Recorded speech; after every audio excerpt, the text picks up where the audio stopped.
Mitume sura ya 2 aya ya 14 aya ya 22 hadi 32. Petro alisimama pamoja na wale 11, akapaza sauti yake akawaambia, enyi watu wa Uyahudi na ninyi nyote mkao Yerusalemu, lijueni jambo hili, mkasikilize maneno yangu.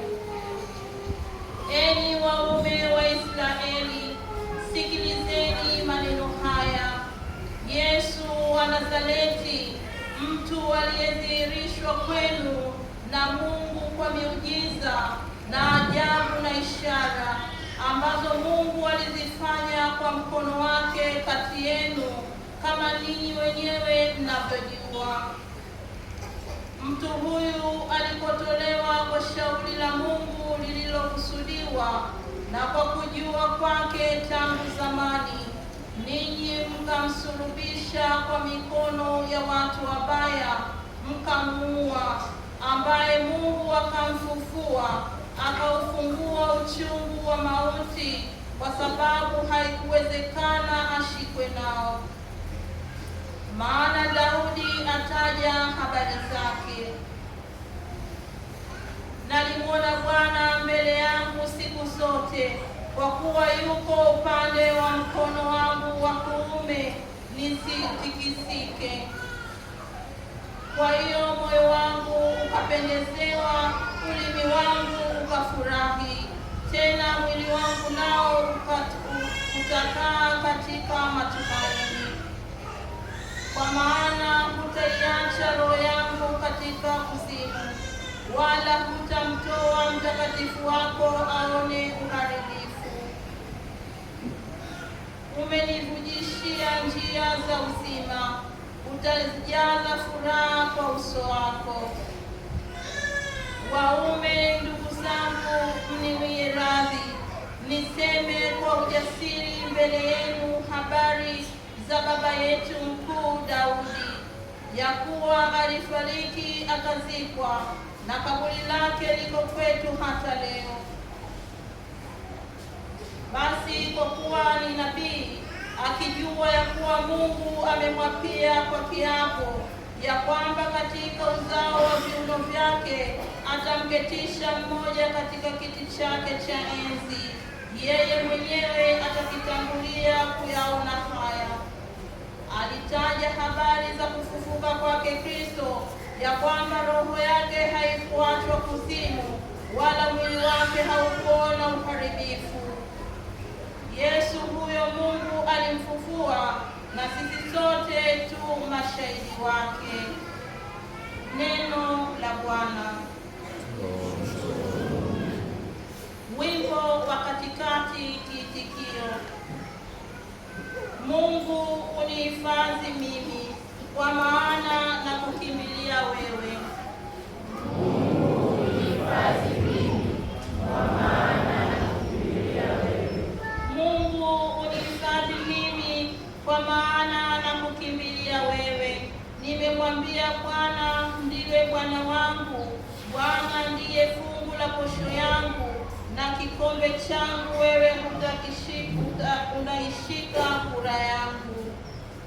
Mungu unihifadhi mimi, kwa maana na kukimbilia wewe. Nitamhimidi Bwana aliyenipa shauri, naam, mtima wangu umenifundisha usiku. Nimemweka Bwana mbele yangu daima, na kuwa yako kuumeni kwangu sitaondoshwa. Mungu unihifadhi mimi, kwa maana na kukimbilia wewe. Kwa hiyo moyo wangu unafurahi, nao utukufu wangu unashangilia. Naam, mwili wangu nao utakaa kwa kutumaini, maana hutakuachia kuzimu nafsi yangu, wala hutamtoa mtakatifu wako aone uharibifu. Mungu unihifadhi mimi, kwa maana na kukimbilia wewe. Utanijulisha njia ya uzima, mbele za uso wako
ameifanya Bwana, tuishangilie na kuifurahia. Haleluya.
Wanawake waliondoka upesi kutoka kaburini kwa hofu na furaha nyingi, wakaenda mbio kuwapasha wanafunzi wake habari. Na tazama, Yesu akakutana nao akisema, salamu. Wakakaribia, wakamshika miguu, wakamsujudia. Kisha Yesu akamwambia, msiogope, enendeni mkamwambie ndugu zangu waenda Galilaya, ndiko watakaponiona. Nao wale walipokuwa wakienda, tazama, baadhi ya askari waliingia mjini, wakawapasha wakuu wa makuhani habari za mambo yote yaliyotendeka. Wakakusanyika pamoja na wazee, wakafanya shauri, wakawapa askari fedha nyingi, wakisema, semeni ya kwamba wanafunzi wake walikuja usiku, wakamwiba sisi tulipokuwa tumelala. Na neno hili